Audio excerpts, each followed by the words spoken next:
पुण्याच्या भोर तालुक्यातील भोंगवली इथे प्रस्तावित 765 केव्ही जीआयएस सबस्टेशन आणि टॉवर लाईनच्या मुद्द्यावर उद्याला एक महत्त्वाची बैठक होणार आहे। मुख्यमंत्री देवेंद्र फडणवीस यांनी ही बैठक बोलावल्याचं कळतं। खासदार सुप्रिया सुळे, स्थानिक आमदार शंकर मांडेकर, माजी आमदार संग्राम थोपटे हे या बैठकीला उपस्थित असतील। मुंबईतील सह्याद्री अतिथीगृहात दुपारी 3 वाजता ही बैठक होणार आहे। आंदोलनकर्त्यांच्या मागण्यांवर यावेळेला चर्चा करण्यात येईल।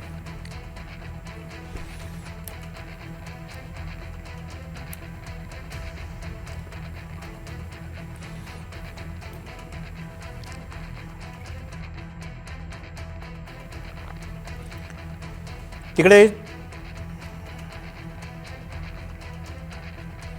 त्यामुळे पुण्याच्या भोर तालुक्यातील भोंगवली इथल्या एका मोठ्या जीआयएस सबस्टेशनच्या आणि टॉवर लाईनच्या मुद्द्यावर आता मुख्यमंत्र्यांनाच हस्तक्षेप करावा लागतोय आणि उद्याला या संदर्भात एक महत्त्वाची बैठक सुप्रिया सुळे, शंकर मांडेकर आणि माजी आमदार संग्राम थोपटे यांच्या उपस्थितीत मुख्यमंत्र्यांच्या सोबत होणार आहे।